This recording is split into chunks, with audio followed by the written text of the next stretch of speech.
The Democrats will have you believe that their Radical PRO Act protects the right to organize. All it does is protect the $1.6 billion that the labor unions donate to support left-wing organizations.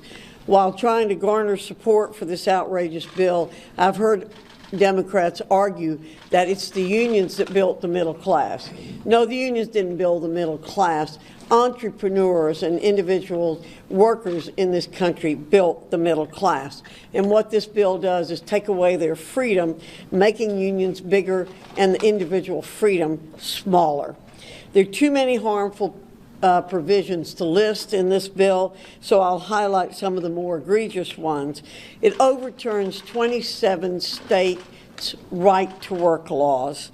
It eliminates employees' rights to a secret ballot. It allows unions to boycott and picket nearly every business in America, whether they're subject to a union vote or not.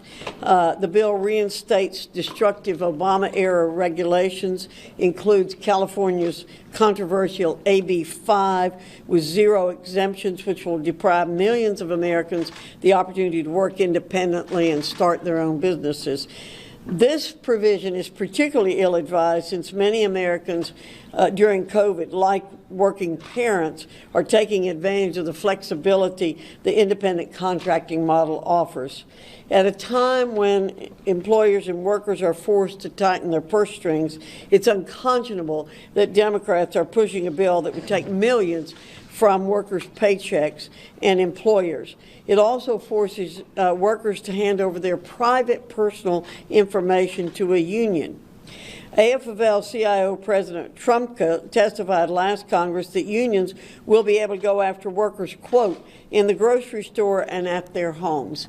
This is not the way America operates.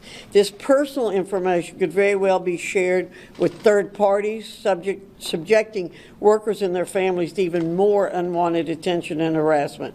The bill increases the risk of union corruption and wrongdoing. Federal investigators recently finished their investigation of the UAW, where senior union leaders embezzled workers' hard-earned union dues for personal expenses. Don't forget, federal law already protects employees' right to organize, and Republicans respect this right. Any reforms to the U.S. labor laws should help workers, not union bosses. Now's not the time to reward union bosses and liberal activists with political favors.